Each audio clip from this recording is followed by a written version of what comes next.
Glória a Deus. Vou chamar aqui o pastor Robson X, servo do Senhor, vai estar trazendo uma mensagem para o nosso coração. Ele que acreditou conosco, ele foi um pouco doido de acreditar na obra de Deus aqui com a gente. Nós falamos assim: pastor, temos um chamado. Ele falou: vamos orar. E fomos orar, e cada dia Deus foi confirmando esse chamado também no coração da igreja do Senhor. E como igreja eles nos deram um respaldo, nos deram ali totalmente o suporte que precisamos, e estabelecemos a igreja aqui em Tupanatinga. Viemos para cá, mas tudo debaixo da direção, debaixo da autoridade do servo de Deus, do nosso pastor que está aqui nessa manhã. Para quem não conhecia, ele é o nosso pastor presidente. Nós temos uma igreja lá na cidade de Ferraz de Vasconcelos, em São Paulo, e ele acreditou no projeto de Deus para Tupanatinga, o Agreste do Pernambuco. Estamos aqui louvando a Deus, porque um dia também alguém acreditou. Amém? E ele está aqui para falar do Senhor também, um pouquinho para nós. Amém. Glória a Deus. Graças e paz, queridos. Amém. Tudo na bênção? Amém. Então tá bom. Da mesma forma como nós acreditamos, né, no ministério do pastor Júlio, pastora Cláudia, das crianças aí, que agora já a Bia já não é tão criança mais, mas era criança, hein, Bia, quando você veio. E nós queremos que Deus primeiramente acreditou, né? O próximo Senhor, porque Ele que envia, Ele que dá respaldo, Ele que dá suporte.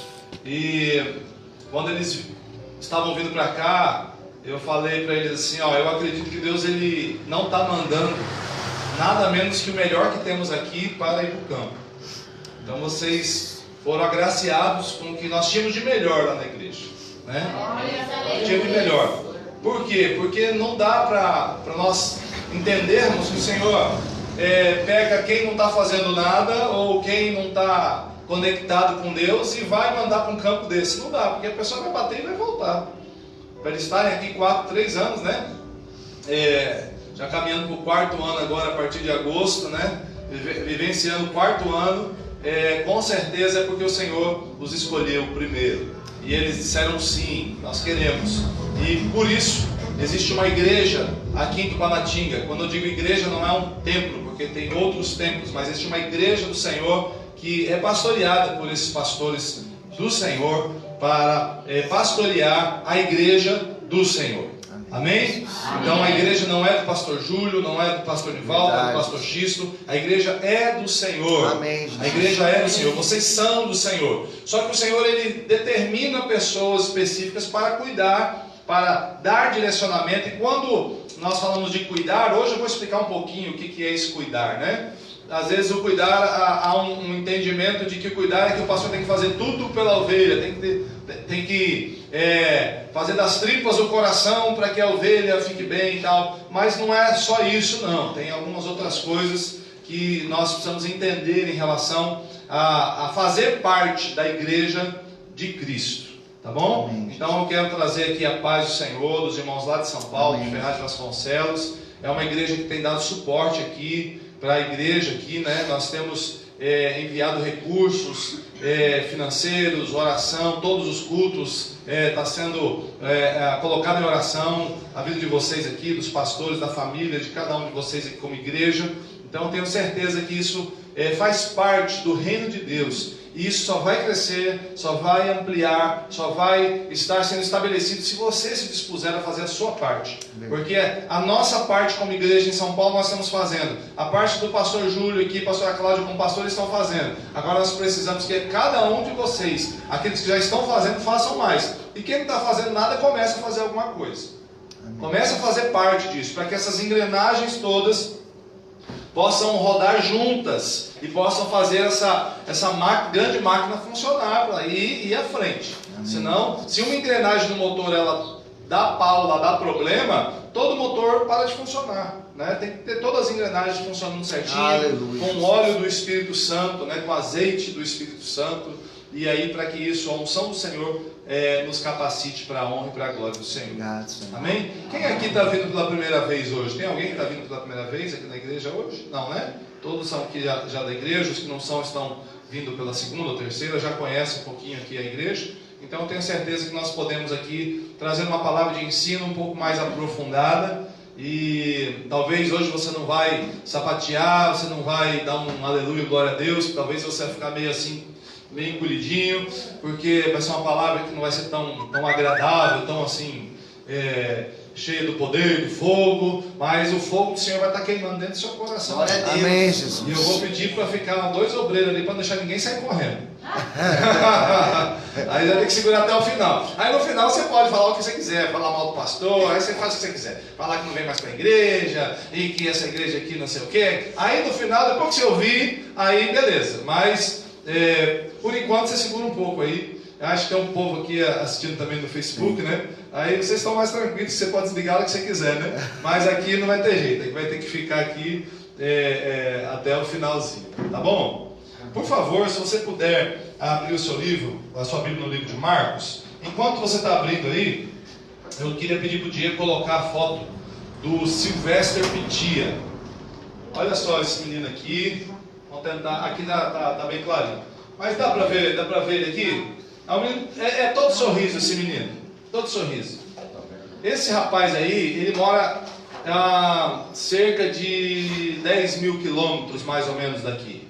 É um pouquinho longe. Você tem que passar o oceano aqui, o nosso oceano Atlântico, você vai chegar no continente africano e vai lá para o meio do continente africano. Se você pensa que o sertão é quente, se você pensa que no sertão é difícil, pensa no Sudão como, vamos dizer, 3 vezes mais difícil que é aqui no sertão. Estou falando aqui na cidade, no sertão, lá no sertão, lá sem terra, lá longe, lá nas divisas, né? Pensa numa situação onde não há um apoio do governo e, pelo contrário, existe guerra constante. Esses meninos aqui são órfãos de guerra. Esse mais nós temos lá acompanhado lá junto com outros pastores, outras igrejas, cerca de 100 e poucas crianças lá que são órfãs de guerra, perderam os pais, perderam irmãos. E esse aqui especificamente é o Sylvester Pitia. Ele é o nosso filho lá no Sudão. Nós adotamos ele como igreja missionária Nova Geração. Glória a Deus. Então nós enviamos recursos para que ele possa estudar. Nós recentemente lá na igreja o Senhor levantou uma serva do Senhor que pagou uma cirurgia que ele precisou fazer no joelho, mas ele precisou sair do país que ele estava, viajou de avião para outro país, ficou lá 2 meses lá, e a estadia dele, o hospital, foi tudo pago, e ele fez a cirurgia no joelho porque o joelho dele era problemático, poderia ficar inclusive paralítico, né? E graças a Deus já retornou. Tem até a foto dele em pé aqui, essa foto dele está em pé, mas eu pedi para o Diego dar uma aproximada para vocês verem um pouquinho mais. Aí como o Diego é bom no negócio ali, ele vai diminuir, olha lá, tá em pezinho ali, ó. Glória a Deus. Joelhinho já recuperado, está recuperando.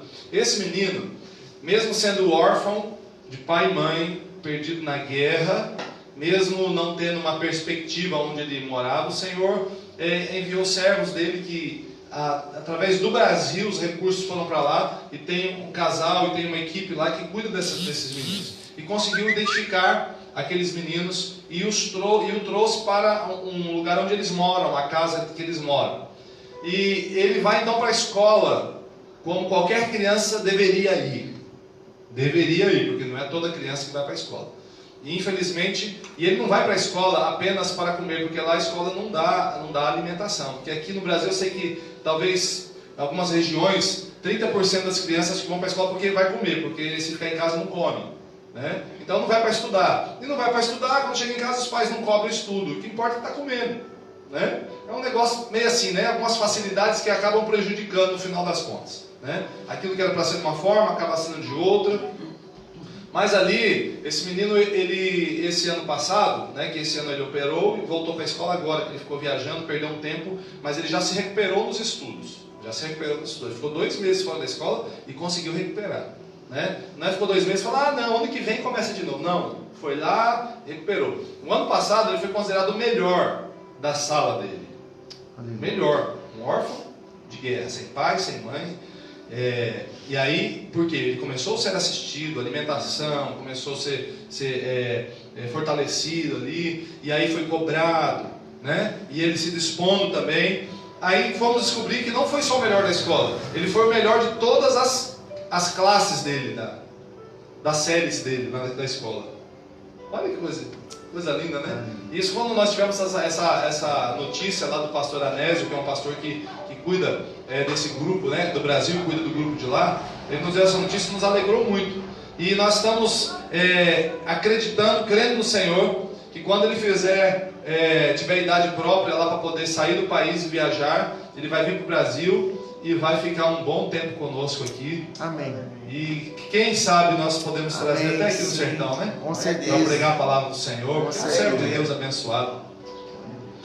Então, o Senhor pode fazer tudo o que Ele quiser, desde que nós venhamos nos dispor. Se nós nos dispusermos, aí o Senhor sim, Ele faz aquilo que Ele quer fazer nas nossas vidas. Agora, se nós nos encostarmos, nós ficamos esperando o outro, ninguém faz, então também não vou fazer, ninguém quer, então também não quero, mas não sei quem tem que fazer, aquele lá que, não, aí se ficar assim, a sua vida vai ficar patinando. Se você achar que o pastor é um homem e a pastora são pessoas que tem ao seu dispor, né, ao seu comando, você bate um dedo e fala, vou chamar o pastor aqui para fazer uma oração para mim. Não sei o que lá, o pastor tem que me ajudar. Eu tenho que não sei o que, chamar o pastor. Tudo chamar o pastor. Você vai começar a patinar, porque você não vai tomar uma posição na sua vida espiritual. Então, eu acredito que a igreja do Senhor precisa começar a entender que essa igreja é viva. Amém? Amém? E quem é a igreja? Quem é a igreja? Nós. Mas faz assim, eu sou a igreja. É quando a gente fala que é nós é vocês aí, nós aí, né? Mas eu sou a igreja, eu faço parte da igreja. Eu não sou igreja sozinho, porque a igreja é um corpo. Sozinho não tem como ser igreja. Então, se você pensa que sem vir à igreja, sem participar do corpo de Cristo, você é igreja, não é. Vai ser arrebatado? Não vai. Vai ser salvo? Não vai. Não vai. Porque o Senhor vai arrebatar a igreja dele. Vai levar a igreja dele, o corpo dele. Então há um posicionamento. A Bíblia diz assim, não deixem de congregar como alguns fazem, né? Não deixe de congregar, porque é importante essa congregação, esse alinhamento, é um afiamento de instrumento, de ferramenta, né? Quando um ou outro ali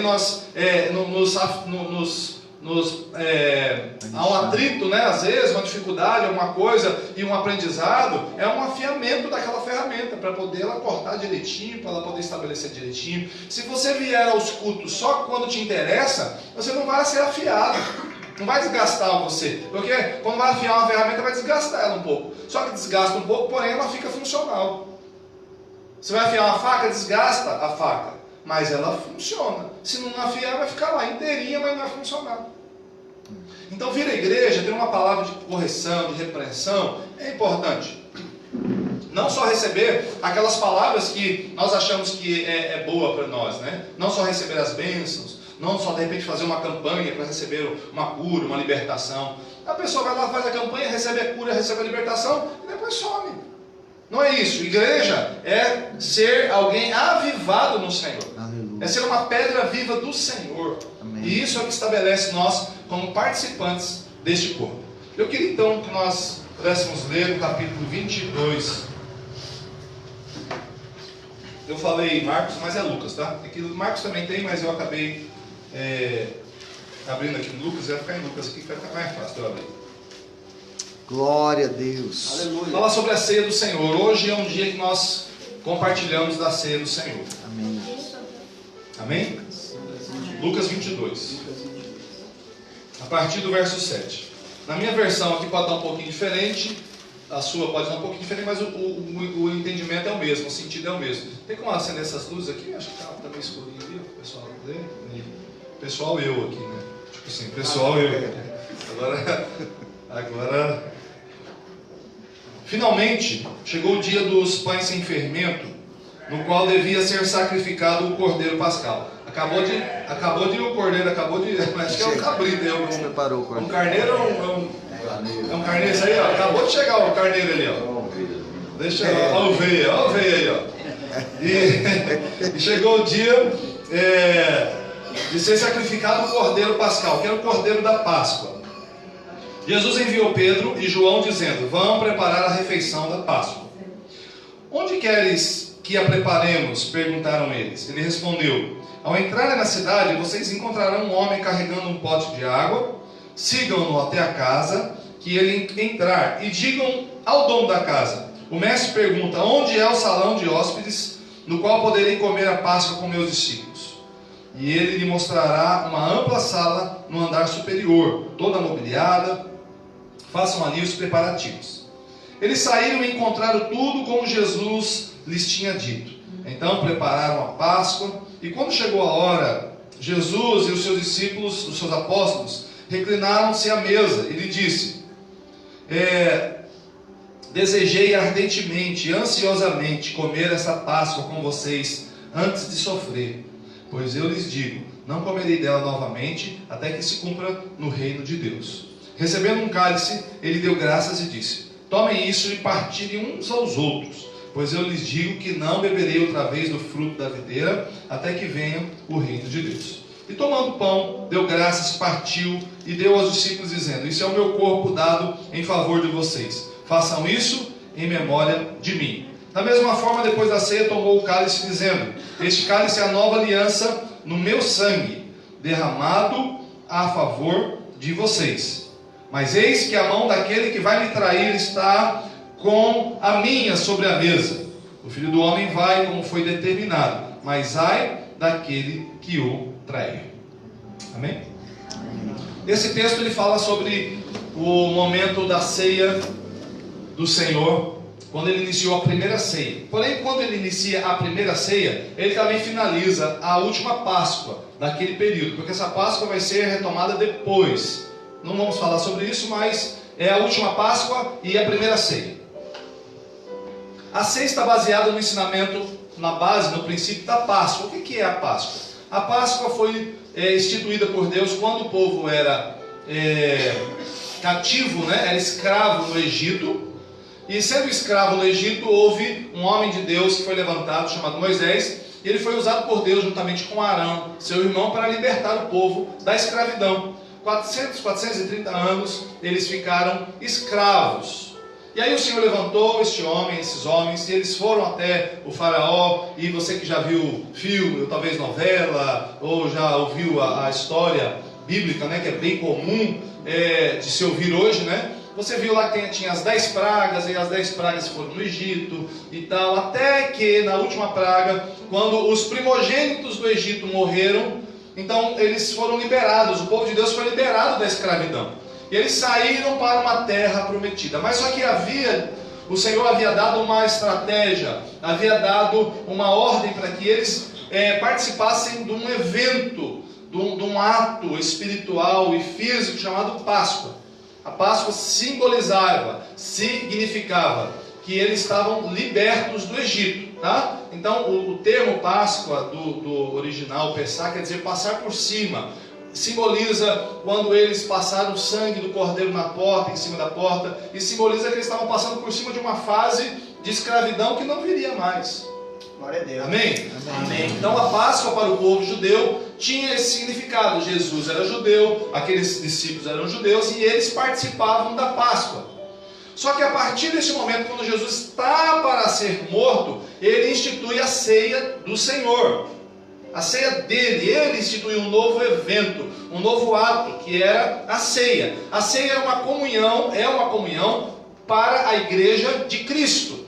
Não é mais a Páscoa, não tomamos mais a Páscoa. Quem tomou a Páscoa eram os judeus até hoje comemoram a Páscoa e tal. Nós como cristãos não comemoramos a Páscoa porque não é um evento que estabelece dentro do calendário cristão, evangélico, vamos dizer assim, do Novo Testamento. Mas a Páscoa é dos judeus, é um evento especificamente deles, eles ainda hoje fazem a Páscoa e tal. Nós até reconhecemos os princípios da Páscoa, não como o mundo hoje fala, assim, não tem nada a ver com coelhinho, com chocolate, isso aí não tem nada a ver, isso aí não é Páscoa nenhuma, isso é meio que um comércio, e acabou sendo, de uma certa forma, uma forma de tirar o cordeiro para colocar o coelho. Esse negócio é um negócio muito louco, eu não vou falar isso aí também agora não. Mas a Páscoa estava sendo comida, a última Páscoa ali, Jesus falou: agora vocês vão comer comigo só depois, não vai comer mais agora, só quando finalizar esse processo da igreja de Cristo.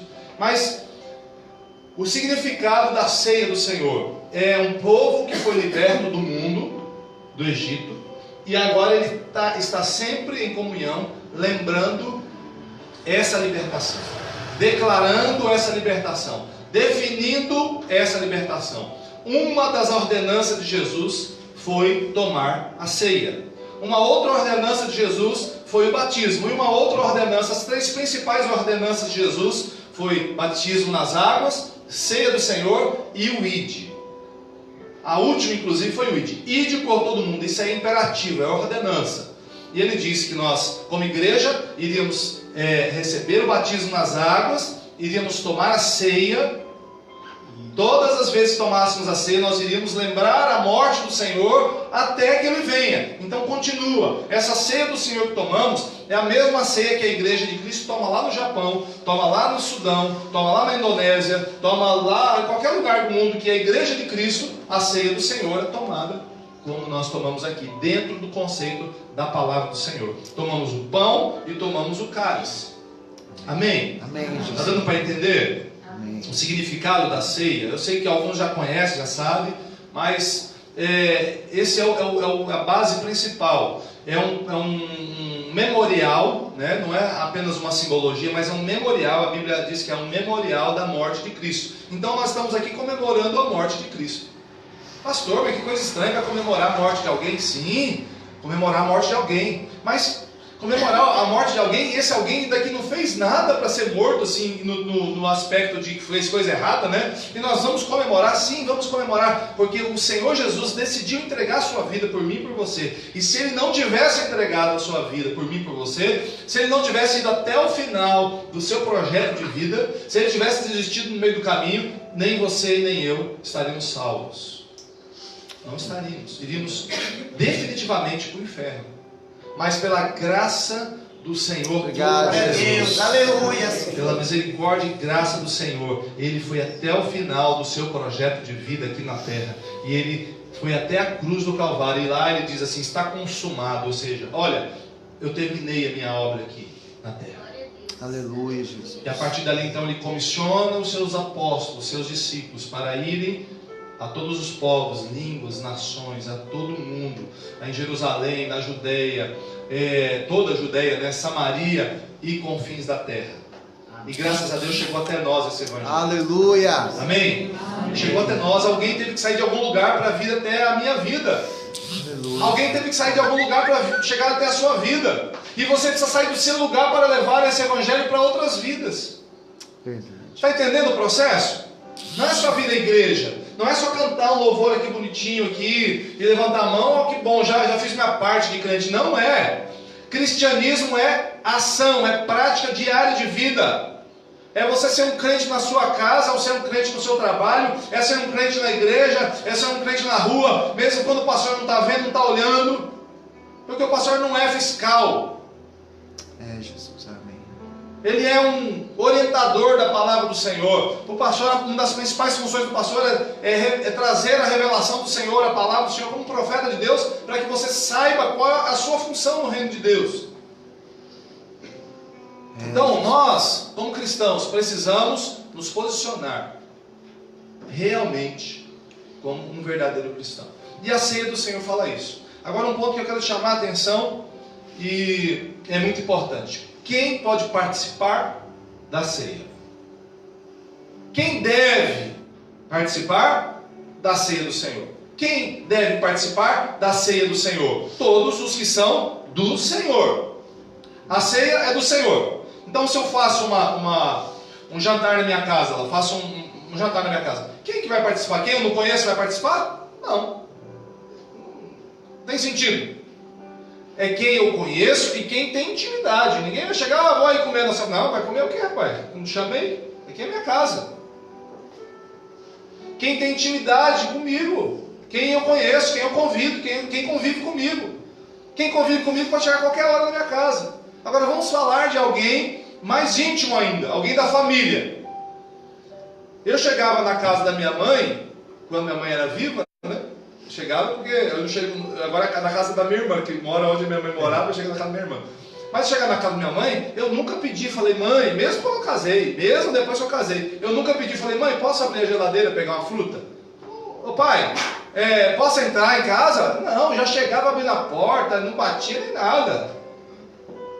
Porque intimidade, liberdade, era a casa do meu pai. Eu era filho dele.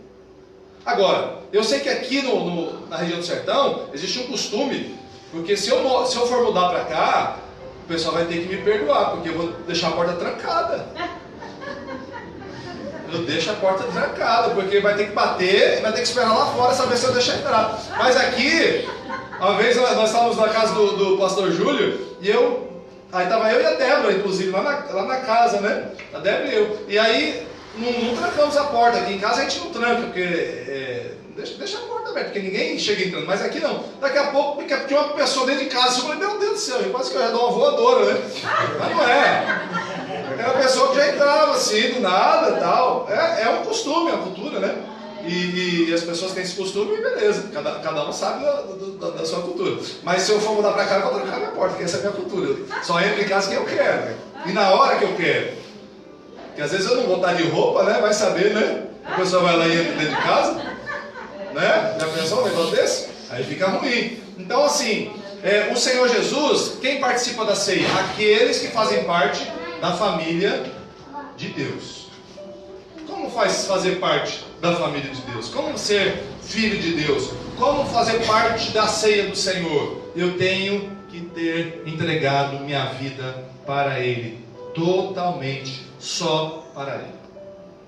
Se eu ainda adoro imagens, se eu ainda estou entregue a vícios, se eu ainda não decidi definir a minha vida conjugal, se eu tenho vivido uma vida de rancor, de mágoa, se eu sou aquele que abre a boca para falar mal dos outros e fica... Aí não dá certo. Por quê? A ceia é do Senhor. E sendo do Senhor é santa.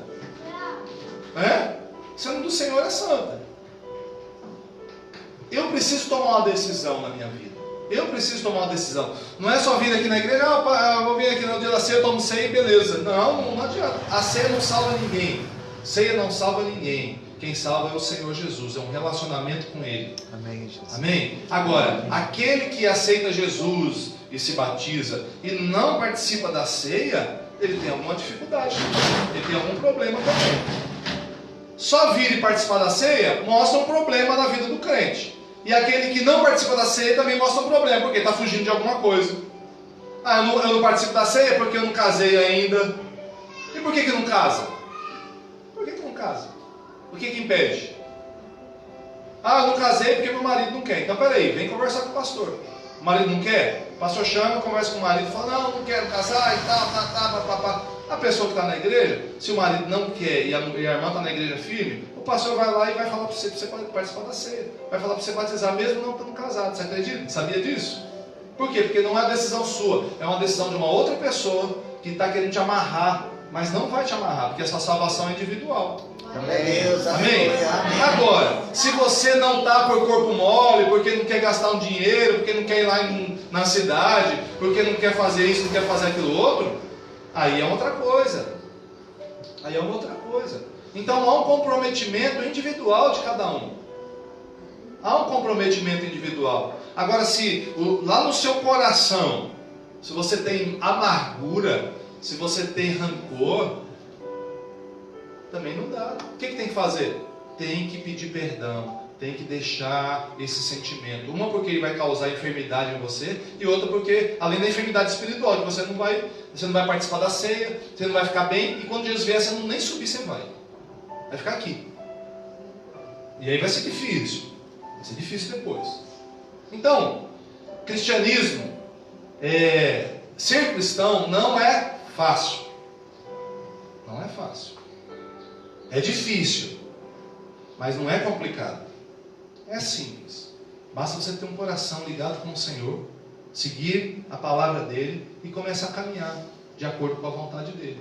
Aí onde entra a função dos pastores. A função do pastor não é ficar dando consultoria para você na hora que você quiser, não. Falar, vou chamar um pastor aqui que eu estou precisando. Eu só venho aqui quando bate meia-noite, pastor, vai estar um demônio não sei aonde, porque não sei o quê. Não é. O pastor até faz isso, mas não é a função dele. A função dele é pegar o pão de Deus e alimentar você como ovelha do Senhor. Amém? Mas só se você quiser comer.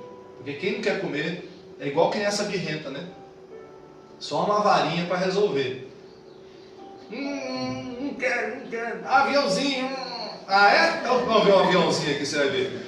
Aí você enfia a comida na boca, é a estratégia infalível, né? Dá-lhe uma parada, aí você põe a comida na boca, aí fecha a boca, agora você vai comer. Mas às vezes na igreja assim, tem criança birrenta. Velho birrento, né? Jovem birrento. Jovem birrento, não tem jovem birrento, né? Jovem, moça birrento, né? Por quê? Porque não, né? É assim, assado, e não come o alimento da palavra do Senhor. Aí precisa vir alguém e dar umas. Aí a pessoa começa a chorar, aí abre a boca e vou ter que pegar essa palavra, senão ou eu desisto ou eu vou para frente. E o Senhor quer que nós venhamos a poder ir para frente, nós caminhemos para frente. É isso que Ele quer, Ele não quer que ninguém desista. Eu não quero que ninguém desista, o pastor não quer que ninguém desista. Agora, para ficar naquele marasmo, quem não trabalha, dá trabalho. Sabia isso? Quem não faz nada no corpo de Cristo, vai dar trabalho para o pastor. E dá trabalho, porque já está cheio de trabalho, gente. Tem mais um campo para a gente abrir, tem mais um campo para ir, tem agora uma igreja para construir, e tem mais não sei o quê. A gente já está cheio de trabalho. Além de trabalhar no secular, ainda tem um monte de trabalho. Vai dar mais trabalho para o homem? Para quê? Por que não ajudar? Porque se você ajudar, você não vai dar trabalho e ainda vai apoiar. O que vai acontecer? Vai crescer. O reino de Deus vai ser estabelecido. Esse é o reino de Deus que o Senhor plantou. Amém. A ceia do Senhor fala disso, de homens e mulheres que decidiram fazer a vontade do Senhor. E um ponto muito interessante nesse texto é que quando Jesus ele vai servir a ceia, tinha um traidor no meio. Essa parte que é a parte de chorar, né? Que é a parte difícil, né? Como que alguém que decidiu salvar o mundo, como que alguém que decidiu abrir mão de tudo aquilo que poderia fazer neste mundo, de prazeres neste mundo, não quis, ele quis se estabelecer, viveu nessa terra por 33 anos, como homem, mais do que a idade do Diego. Diego tem 30 e pouco, né, Diego? Não, tem 25, né, Diego? 26? 27. Diego tem 27. Quem tem 33 anos aqui? Quem tem? Além do Júlio. Júlio tem 33 de convertido. Mas 30 anos. As mulheres não vão levantar, que eu sei que a mulher não vai declarar a idade de jeito nenhum, né? Mas... Eu declaro, pastor, tenho 35. Fiz segunda-feira. 35. Parabéns para você nessa data querida. E digo mais.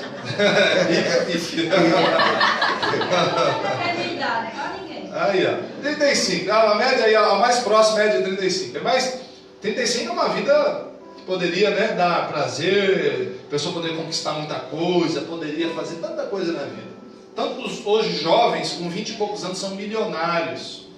Jovens que nessas empresas chamadas startups, né, nesses sistemas os caras têm muito dinheiro, são muito inteligentes, os caras jovens. Podem fazer, imagina Jesus com a inteligência dele, o ensino que ele tinha na época, ele podia ser um mega empresário da época, podia ter muita coisa, mas ele decidiu abrir mão de tudo isso, para poder morrer no meu lugar e no seu lugar.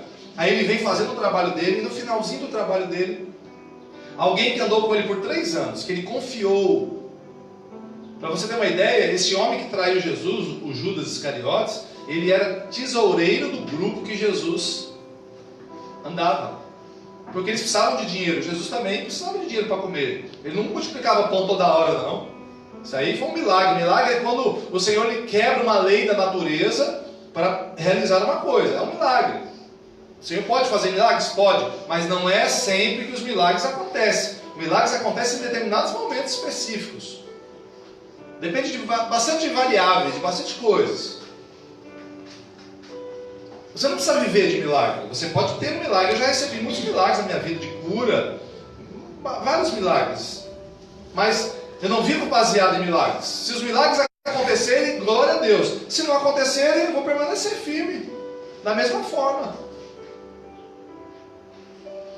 E aí, este homem era homem de confiança de Jesus. Ele era quem cuidava do dinheiro que entrava, as mulheres que ajudavam, as pessoas que ajudavam, porque eles precisavam comer, eles precisavam caminhar, viajar, né? E quando ele, no final do ministério de Jesus, ele decide entregar Jesus, trair Jesus. E mesmo assim, Jesus não o excluiu da mesa. Ele participou da mesa. Porque a Páscoa estava sendo finalizada e estava sendo iniciado um novo tempo. Quem se excluiu da mesa foi o próprio Judas. Ele saiu, porque ele entendeu, houve peso, a consciência dele pesou, e ao invés de se arrepender, ele seguiu no seu intento, no seu propósito. Ele poderia ter se arrependido. Não precisava ser ele trair Jesus, poderia ser outro. Mas ele decidiu trair. E o que eu vejo de maravilhoso é que Jesus, mesmo sendo traído, a Bíblia diz, na noite em que foi traído, depois Paulo ele vai falar, ó, Jesus, na noite em que foi traído, tendo ceado, tomou o pão, depois tomou o cálice e tal, né? Mostra o coração de uma pessoa que é livre, que não tem peso de amargura, não tem peso de emoções negativas, rancores. Se você quiser continuar levando essa amargura no seu coração, de alguém que te traiu, de alguém que te prejudicou, de alguém que deve para você, a melhor coisa que nós temos a fazer quando alguém deve para a gente é perdoar. Pastor, mas eu estou precisando. Se você está precisando, você não devia ter emprestado. Não devia ter emprestado. Não, mas eu vendi não sei o que para alguém e alguém não pagou. Você não devia ter vendido fiado. A Bíblia já diz para você não ficar... como fala o nome lá do... Emprestar dinheiro. Não, quando a pessoa fiador. Fica... Fiador, né? Não, mas eu não fiquei fiador, eu vendi... E a prazo, você vendeu a prazo, você ficou fiador, porque você que garantiu que você vai receber. Se você garantiu, não, beleza, então você vai ter que segurar a bronca. Agora, pelo outro lado, um crente de verdade, nunca ele vai poder ficar devendo alguma coisa para alguém. Como que pode? A pessoa deve para todo mundo, vem aqui, eu aceito Jesus, glória a Deus, aí vem aqui na frente, ô Jesus me deu uma vida nova, sai daqui, ainda bem, não devo para ninguém mais, agora eu vou fazer novas dívidas. Não está certo isso, né? A pessoa é muito inteligente para fazer isso, né? Graças a Deus, irmão, aí chegou o irmão Diego, agora estão bem, irmão Diego, eu não devo mais para você, irmão Júlio, pastor Júlio, não tem sentido. O que tem que se fazer? Acertar. O que a gente tem orientado e graças a Deus tem funcionado na vida de muitas pessoas que tomam essa direção. Está devendo? Procura a pessoa. Fala, olha, eu estou devendo, eu reconheço que estou devendo, eu quero pagar porque é uma dívida que eu preciso acertar. Vai lá, negocia com a pessoa. Fala, eu posso fazer isso. Você acha que é possível pagar dessa forma? Eu pagar em tantos meses, eu posso dar tanto, eu sei que eu posso dar tanto. E eu vou me esforçar para isso. Não é eu sei que posso dar tanto, depois não dá. Aí não adianta. Acerta a sua vida. Organiza a sua vida. Porque você vai dar bom testemunho. Eu já vi lugares que as pessoas não vão para a igreja porque tem gente que está ou devendo, ou teve gente que perdeu a amizade comigo um determinado tempo porque ficou me devendo e ficou com vergonha. Aí quando eu estava num lado, o cara passava do outro lado da rua e nem me olhava para mim. E eu é que estava... Ele achando que eu ia cobrar, e a pessoa escondia, passava de um lado, passava de um, não falava mais comigo. Para que isso? Tem que acertar. Então, ambos os lados. Se você tem algum tipo de rancor, de mágoa, de alguém que fez alguma coisa errada contigo, você tem que perdoar. Por quê? Não é pelo bem dele só, é pelo seu bem, porque a mágoa, o rancor vai prejudicar mais você do que ele. Que à noite, quando você está lá se remoendo, não vou perdoar e deixa de dormir. Não vou perdoar e deixa de participar da ceia. Não vou perdoar e deixa de batizar. Não vou perdoar e deixa de fazer alguma coisa no nome do Senhor. Quem está se prejudicando mais é você, não a pessoa. Talvez ela está lá, curtindo a vida. Liberar o perdão é necessário para alguém que quer participar da ceia do Senhor. Jesus tinha um coração perdoador. Ele estava sendo traído. E mesmo assim, ele estava ali abençoando e liberando pão e liberando o cálice para aquelas pessoas. Está dando para entender? Amém. Por favor, não pega só a parte que te interessa. Se você está devendo alguém, não pega essa parte e fala, aí, ó, o irmão tem que me perdoar. O pastor falou, ele vai ter que me perdoar. Eu não vou pagar. Não, pega a parte que eu falei que se você está devendo, você tem que pagar. Essa é a sua parte. Pega a sua parte e se o irmão vai pegar a parte dele, é problema dele. Faz a sua parte. Eu já falei aqui uma vez, mas tinha pouca gente. Que tem uma historinha que a pessoa vai para a igreja, ela pode ir com uma pá e com uma enxada. A pá, aquela de jogar areia, né? E a enxada, aquela de capinar. Então, tem pessoas que vão com uma pá e com uma enxada. E está todo mundo aqui com uma pá e uma enxada, beleza? Todo mundo sabe que é uma pá e uma enxada, né? Teve um lugar que eu fui falar sobre pá e enxada, o pessoal nem sabia que era pá, que nunca viu uma pá e uma enxada. Mas aqui todo mundo já viu uma pá e uma enxada. A pá é para você jogar areia para um lado, para o outro, jogar terra. E a enxada é para você trazer para você aqui. Então, tem gente que quando vê uma palavra, você vai prosperar! Dá uma glória a Deus, vai! Você vai prosperar! Glória a Deus! Glória a Deus! A enxada. Ó, vou prosperar! Oh, glória a Deus! Aí quando vem a palavra, você tem que perdoar! Joga pro irmão do lado. Tá dando para entender? Usa a pá e a enxada. A hora que é bom, vem pra cá. Você tem que largar a pá lá em casa. Deixa a pá pra lá. Só vem com a enxada. Tudo que for falado, você fala, ó, é bênção, ô glória. É correção, ô glória. E traz pra você. Porque cada um tem que pegar a sua porção. A ceia é um memorial da morte de Cristo. Ele é para o corpo de Cristo, mas nós tomamos individualmente. Nós vamos estar inseridos na ceia se estivermos em comunhão com Deus e com o corpo de Cristo. Pastor, o que é comunhão? É estar no mesmo nível espiritual. É buscar a presença de Deus. Buscar o envolvimento com Deus. Se você tem alguma rixa com o irmão daqui ou de qualquer outra denominação, que a ceia também não é da nova geração. A ceia é de Cristo, é do Senhor. Todas as igrejas ao redor do mundo que tomam a ceia, nós somos irmãos desses caras aí. Pode ser um japonês que está lá, né? Pode ser o outro lá que está sei lá, na Arábia, onde tiver, qualquer lugar que tiver, lá no meio do Amazonas, lá os índios lá, crentes que estão lá, só com aquela tanguinha deles lá tomando a ceia. Eles são nossos irmãos, entendeu? Não importa. Cada um na sua cultura, na sua língua, mas a ceia é do Senhor e ela é tomada em toda parte do mundo, pela igreja de Cristo. E os que fazem parte da igreja de Cristo são aqueles que entregaram a sua vida para Jesus. Aí eu vou só finalizar esse contexto, nós já estamos terminando, tá?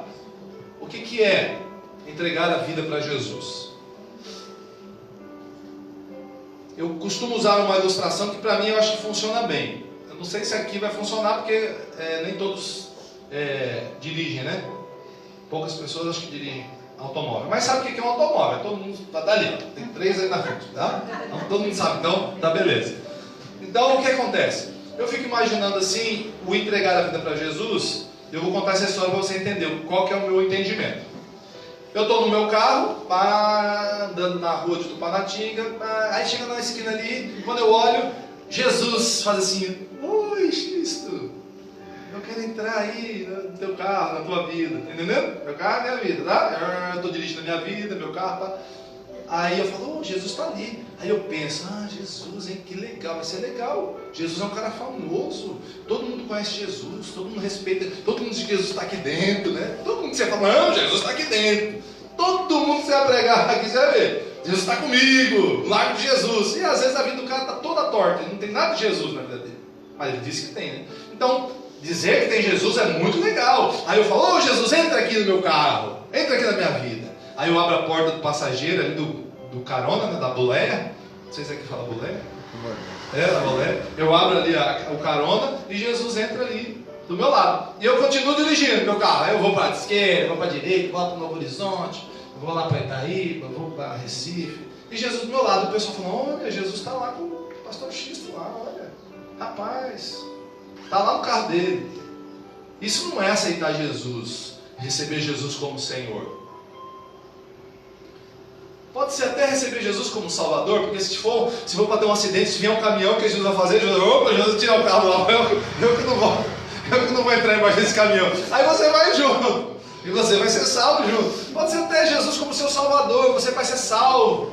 Mas como Senhor, é como se eu estivesse com o meu carro, e Jesus estivesse ali na esquina e desse com a mão assim, e falou, aí eu falo, olha, Jesus está ali, eu preciso de Jesus na minha vida, mas eu preciso de Jesus na condução da minha vida, na direção da minha vida. Aí eu saio do banco do motorista e falo, Jesus, o carro é seu, entra aqui que eu vou de carona. Está entendendo? Amém, Jesus. Jesus vem tomar conta da minha vida e aí Ele vai me dirigir para onde Ele quiser. Aí Ele pega, faz a contorno aqui, volta ali para Mata Verde, Coqueirão, Serra da Onça, Serra do Fogo, entendeu? E eu vou com Jesus, Ele está me dirigindo. E aí não vai ter nada que não seja feita a vontade de Deus. Mas o problema é que muitas vezes as pessoas recebem Jesus dessa primeira forma, só coloca Jesus do lado e vai continuar na vida do mesmo jeito, faz as mesmas coisas, fala as mesmas coisas, age da mesma forma, e aí, e está com Jesus. Ou a pessoa olha e fala, ele é crente agora, mas é crente, mas não é. É crente, mas não é, porque Jesus não está no controle da vida. Então precisa entregar o controle da vida a Jesus. Entregando o controle da vida a Jesus, você vai participar da igreja. É importante você aprender a palavra do Senhor. Então você vai fazer parte de um corpo. E vindo parte de um corpo, você vai participar de uma reunião. E quando eu digo igreja, igreja não é isso. Tanto que ontem nós estávamos lá no sítio Coco e nós estávamos fazendo embaixo do pé de algaroba. A igreja também não tinha parede. Nós estávamos lá embaixo do pé de algaroba fazendo tudo. Glória a Deus. Não é parede, não é estrutura, não é, a igreja tem que ter um microfone, não, a igreja não precisa nada disso. Ela tem porque ajuda, melhora, mas não é isso, a igreja somos nós aqui, amém? Amém. Pessoas valem mais do que coisas, são pessoas. Tendo estrutura, ótimo. Não tendo, ótimo também, porque não é isso que vai fazer a diferença. Então, você precisa participar do corpo de Cristo, aprendendo, lendo a palavra, orando, buscando a Deus, adorando a Deus. E vai se esforçar para isso, porque a igreja não vai até a sua casa. Você que vem à igreja. Está dando para entender? Amém. Estão entendendo? Amém? Então, a partir daí você vai decidir o quê? Caminhar com Cristo. E quando você caminha com Cristo, você vai ter que decidir participar do batismo nas águas, que é o mandamento do Senhor. O batismo nas águas, ele identifica você como um cristão no mundo espiritual. Na região de sítio, eu não sei hoje talvez não exista mais isso, né? Mas há um tempo atrás, muitas pessoas iam ser registradas depois de 15 anos, outras com 12 anos, outras estavam lá com 18 anos já sendo registrada ainda, né? Não sei nessa região, mas tem outros lugares que era assim. O pessoal ia ser registrado depois. Aí, que idade que tem? Eu não sei não, eu acho que bota aí não sei quanto aí, bota aí não sei quanto ano, e a pessoa ficava com uma idade que nem era dela, né? E registrava. E todo esse tempo que ela não esteve registrada, ela não foi reconhecida como um cidadão. Né? Não foi reconhecida. Não participava de programas do governo, não participava de nada. A pessoa era como se não tivesse nascido. Ela estava viva, vivendo, respirando, mas era como não se existisse para a pátria, para o seu estado. Quando você recebe Jesus, você nasce, você vive, mas espiritualmente você precisa participar e fazer parte do batismo nas águas, porque você é inserido no corpo de Cristo, você é inserido no seio da igreja, dentro de uma participação da igreja. Por quê? Isso mostra que você levou a sério a decisão que você fez lá dentro do interior. Ah, pastor, eu recebi Jesus, eu aceitei Jesus, eu pedi perdão nos meus pecados, mas eu não quero batizar. Por que não quer batizar? Tem um motivo. Geralmente esse motivo é o que tem que ser quebrado para a pessoa batizar. É a falta de perdão, é a falta de decisão. Não, mas se eu batizar, eu vou dar um mau testemunho. Você vai dar um mau testemunho batizando ou não? E se não batizar, vai dar mais ainda, porque você não vai estar legalizado dentro do reino de Deus. Então é necessário o batismo nas águas. E após o batismo nas águas tem um outro princípio, um outro objetivo que nós falamos, esse aqui, que é a ceia do Senhor. Precisa estar em comunhão com o corpo de Cristo, participando da ceia do Senhor. Só da ceia não. A ceia é um momento onde aqueles que estão em comunhão participam. Por isso que a palavra do Senhor fala que é necessário discernir o corpo, ter entendimento do que o corpo faz, de onde está indo. Tem que ter entendimento. Então você participa da ceia. E quando você tem esse contato com o Senhor, constantemente participando da ceia, você vai atender o ID do Senhor, porque você vai estar livre. E você vai falar para as pessoas do amor que Deus mostrou para você, que Deus está demonstrando para você, e você quer que essas pessoas também tenham. Amém? Amém.